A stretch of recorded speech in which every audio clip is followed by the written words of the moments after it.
आप देख रहे हैं TTR साई-फाई शहनवाज के साथ। अगर आपको यह वीडियो पसंद आए तो वीडियो को लाइक करके चैनल को सब्सक्राइब कर दें। तो चलिए शुरू करते हैं आज की कहानी को। नरेंद्र महाराष्ट्र का रहने वाला है, लेकिन वह किसी काम से किसी दूसरे शहर में गया हुआ था। लेकिन जब वक्त ने बताया कि अब समय हो चला है वापस घर लौटने का, तब जाकर नरेंद्र उस शहर से अपना सारा काम खत्म करके वापस रेलवे ट्रैक पर पहुंच गया। स्टेशन पर पहुंचने के बाद उसने एक नज़र वहां चारों तरफ दौड़ाई तो वो स्टेशन पूरी तरीके से वीरान था। उस खौफनाक रेलवे ट्रैक का एक एक कोना एकदम वीरान पड़ा था। उसको अपनी आंखों पर यकीन नहीं हो रहा था कि इतना बड़ा स्टेशन इतनी जल्दी इस कदर वीरान पड़ सकता है। ट्रेन के आने में अभी भी काफी वक्त बचा हुआ था, जिस वजह से काफी देर एक जगह बैठने के कारण वो उबने लगा। लिहाजा वो इधर उधर भटकने लगा। उसे इस वक्त गर्मा गर्म की बहुत ज्यादा जरूरत थी, क्योंकि उसके लिए तो बिना चाय पिए सफर ही अधूरा था।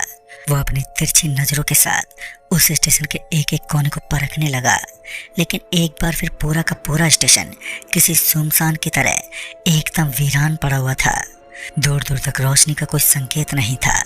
इतने बड़े रेलवे स्टेशन पर ऐसा सन्नाटा होना कोई नॉर्मल बात तो नहीं थी। जब उस स्टेशन पर कोई भी दिखाई नहीं दिया, तब जाकर नरेंद्र उस रेलवे स्टेशन से बाहर की तरफ निकलने लगा। रात के तकरीबन 10:30 बज चुके थे और जब नरेंद्र उस स्टेशन से बाहर निकलने की फिराक में था और तभी उसे सुनसान पड़े रेलवे स्टेशन पर एक अनाउंसमेंट हुई और उस अनाउंसमेंट में बताया गया कि थोड़ी देर के बाद ट्रेन अपने स्टेशन पर पहुंचने वाली है। ये सुनते ही नरेंद्र के चलते हुए पांव एकदम से रुक गए और तभी उसे किसी चाय की टपरी वाले की आवाज सुनाई दी। और ये सुनते ही जब नरेंद्र अपने पीछे की तरफ पलटा तो उसने देखा कि 14 साल का एक मासूम सा बच्चा अपने हाथ में एक केतली लिए नरेंद्र को अपनी ओर आने का इशारा कर रहा था। लिहाजा नरेंद्र चाय का प्यासा उस बच्चे की ओर बढ़ने लगा। लेकिन इस बार जब नरेंद्र उस बच्चे की तरफ बढ़ रहा था तो उसने देखा कि अब पता नहीं कहां से मगर उस स्टेशन पर कुछ गिने चुने यात्री खड़े हुए दिखाई देने लगे और उनको देखने के बाद तो बिल्कुल ऐसा ही लग रहा था मानो वह भी किसी सफर को अंजाम देने वाले हैं। सभी के हाथों में बड़े बड़े बैग भी नजर आ रहे थे। नरेंद्र चुपचाप उस स्टेशन पर पड़ी एक बेंच पर बैठ गया और उस बच्चे से एक कप चाय लेने के बाद चाय की चुस्कियां लेने लगा। उसे तो विश्वास ही नहीं हो रहा था कि इतनी जल्दी इस रेलवे स्टेशन पर इतने लोग कैसे पहुंच गए। लेकिन उस वक्त उसके लिए इतना ही काफी था कि स्टेशन पर काफी लोग नजर आ रहे थे। नरेंद्र अब जल्दी जल्दी चाय की चुस्कियां लेने लगा, क्योंकि ट्रेन के आने का वक्त हो चला था और जब तक उसने चाय के कप को खाली किया तब तक ट्रेन अपने प्लेटफार्म पर पहुंच चुकी थी। और ट्रेन प्लेटफार्म पर पहुंचते ही नरेंद्र अपना सामान उठाते हुए ट्रेन की तरफ चल पड़ा। लेकिन वह भूल चुका था कि उसने उस 14 साल के बच्चे को चाय के पैसे नहीं दिए हैं। नरेंद्र ट्रेन की बोगी में चढ़ गया और उसके पीछे 2 और यात्री भी थे जो उस बोगी के अंदर दाखिल हुए। उस बोगी में चढ़ने के बाद से ही नरेंद्र को एक अजीब सी दुर्गंध आई। बोगी के अंदर तो ऐसा कुछ भी नहीं था। चारों ओर एक गहरा सन्नाटा पसरा हुआ था। ऐसा तो पहली बार था जब नरेंद्र को इस भयानक दुर्गंध से सामना करना पड़ रहा था। धीरे धीरे वो मंद हवाएं आनी भी अब बंद हो गईं। बोगी के अंदर भी एक हमस सी मची हुई थी। नरेंद्र पूरा पसीने से भीग चुका था। फिर वो अपने बर्थ से उठा और दरवाजे के पास पहुंचा और जब वो उस दरवाजे के पास पहुंचा तो उसे काफी हद तक राहत और चैन की सांस मिली।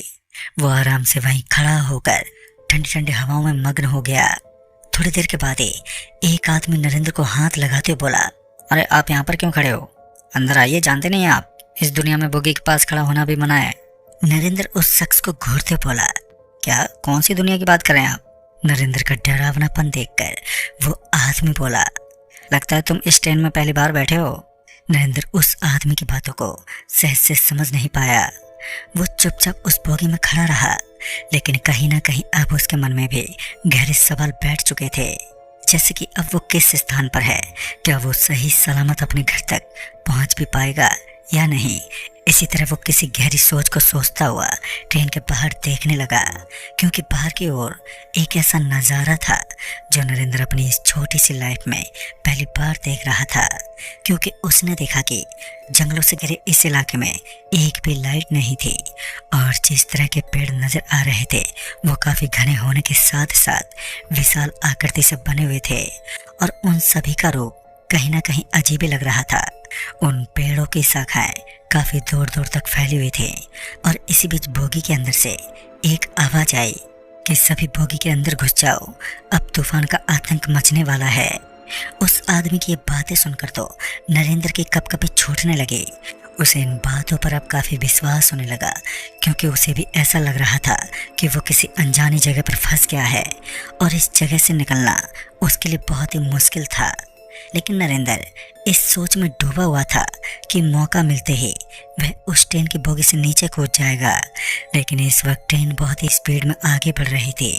अभी ट्रेन उस जगह से थोड़ी दूर आगे पहुंची ही थी कि अचानक से धूल के कण उस बोगी के अंदर नजर आने लगे और हवा भी काफी जोरों से चल रही थी। एक पल के लिए सब कुछ खामोश हो चुका था। चारों तरफ जोरदार सन्नाटे ने अपना रंग जमा लिया था। इसी बीच नरेंद्र उस बोगी की छानबीन के लिए इधर उधर भटकने लगा, क्योंकि कुछ देर पहले तो उसे उस बोगी के अंदर गिने चुने लोग नजर आ रहे थे, लेकिन अब किसी की आवाज तक नहीं थी। और जब तक नरेंद्र उस बोगी के अंदर चक्कर काट रहा था तो उसे कोई भी नजर ही नहीं आया। वो बोगी अब पूरी तरीके से एकदम सुनसान नजर आ रही थी। नरेंद्र को अपनी आंखों पर विश्वास ही नहीं हुआ और तभी उसकी नजर बोगी के किनारे की ओर निकलने वाले धुएं पर पड़ी। लेकिन वो धुआं उस बोगी से निकल रहा था। नरेंद्र को लगा कि शायद इस बोगी के अलावा कुछ लोग दूसरी बोगी के अंदर मौजूद हैं, मगर वो कहाँ जानता था कि आज उसका पाला किन्हीं इंसानों से नहीं बल्कि शैतानों से पड़ा है। वो अपनी जान की परवाह करता हुआ उस दरवाजे को खोलने की कोशिश करने लगा, लेकिन उसकी तमाम कोशिशें एकदम से विफल साबित हुई।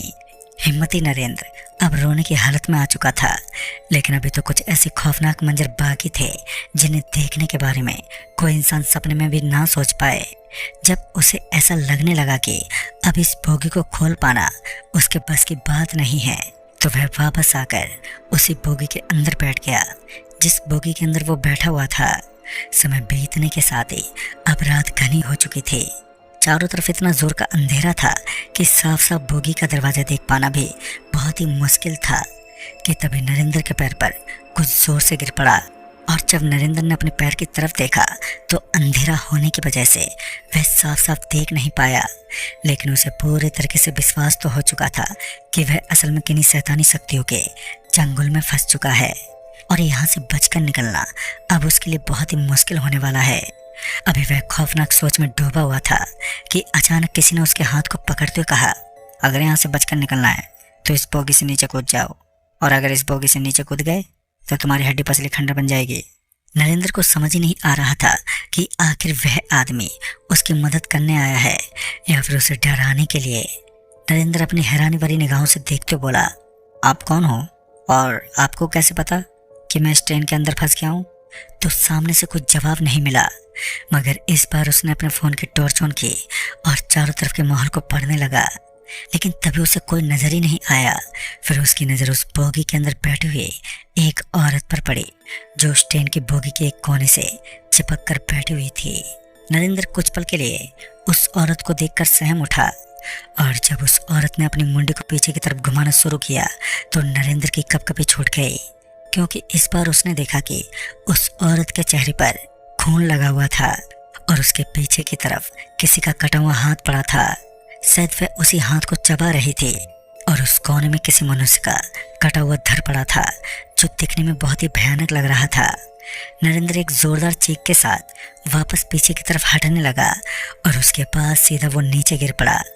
नीचे गिरने की वजह से नरेंद्र का सर बोगी में लगे लोहे की धातु से टकरा गया, जिस वजह से उसकी आंखों के सामने अंधेरा छाने लगा और फिर उसकी आंखें बंद हो गई। फिर जब उसने अपनी आंखें खोली तो उसने पाया कि वो अभी भी उसी बोगी के अंदर लेटा हुआ था और एक मंद मंद रोशनी बोगी के अंदर फैली हुई थी। तभी नरेंद्र अपने शरीर को हिलाते हुए इधर उधर देखने लगा। तभी उसकी नजर सामने की तरफ बैठे एक साधु बाबा पर पड़ी, जो दिखने में किसी अघोरी की तरह लग रहे थे। वो बाबा लगातार नरेंद्र को घूर रहा था, लिहाजा नरेंद्र चुपचाप पीछे हटने लगा और उसके बाद वो बाबा बोल पड़ा, डरो मत, मैं तुम्हें मारने नहीं आया। नरेंद्र को इस वक्त किसी भी इंसान पर विश्वास नहीं था। वह सिर्फ इतना जानता था कि यह ट्रेन पूरी भूतों से भरी हुई है।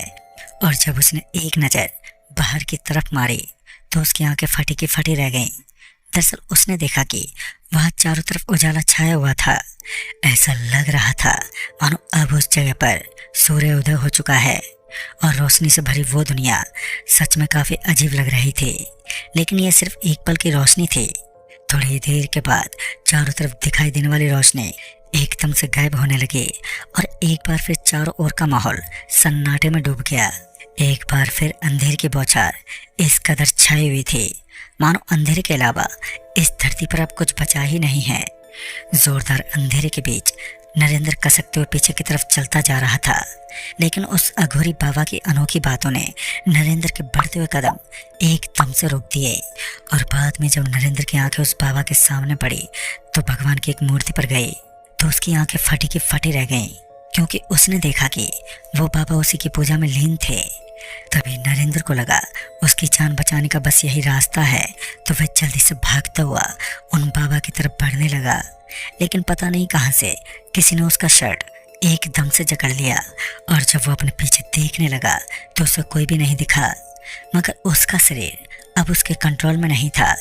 वह बाबा बार बार नरेंद्र को अपनी तरफ आने का इशारा कर रहे थे, लेकिन अभी तक वो अपनी जगह से हिल तक नहीं पाया। उसका शरीर मानो एक जगह पर चिपक चुका था। उसने अपनी ओर से काफी कोशिशों को अंजाम भी दिया, लेकिन इसके बावजूद नरेंद्र अपनी जगह से हिल पाने में सक्षम नहीं था। उस बाबा ने आवाज देते हुए कहा, अपने आप को कंट्रोल में करने की कोशिश करो, वरना ये ट्रेन की आत्माएं तुम्हें खत्म करने में ज्यादा वक्त नहीं लेंगी। नरेंद्र इन बातों को सुनते ही अपने शरीर पर नियंत्रण करने की कोशिश करने लगा, लेकिन उसकी हरगिज कोशिश नाकाम रही। वो अपनी पूरी कोशिश करता रहा, लेकिन जब उस साधु बाबा को ऐसा लगा कि अब नरेंद्र इन आत्माओं के चंगुल से बच पाने में कायम नहीं है, तो उसने कुछ सफेद सफेद राख जैसा फेंकना शुरू कर दिया। उस वक्त नरेंद्र अपनी खुली आंखों से एक चमत्कार को देख रहा था। दरअसल जैसे उस अघोरी बाबा ने उस सफेद जैसी दिखने वाली राख को नरेंद्र की तरफ फेंकना शुरू किया तो उसके साथ ही नरेंद्र का शरीर नॉर्मल होने लगा। अब उसे अपने शरीर पर खुद का नियंत्रण महसूस होने लगा। वह धीमे धीमे उस अघोरी बाबा की तरफ बढ़ता रहा और अंत में जाते जाते वो उस अघोरी बाबा के पास पहुंच गया।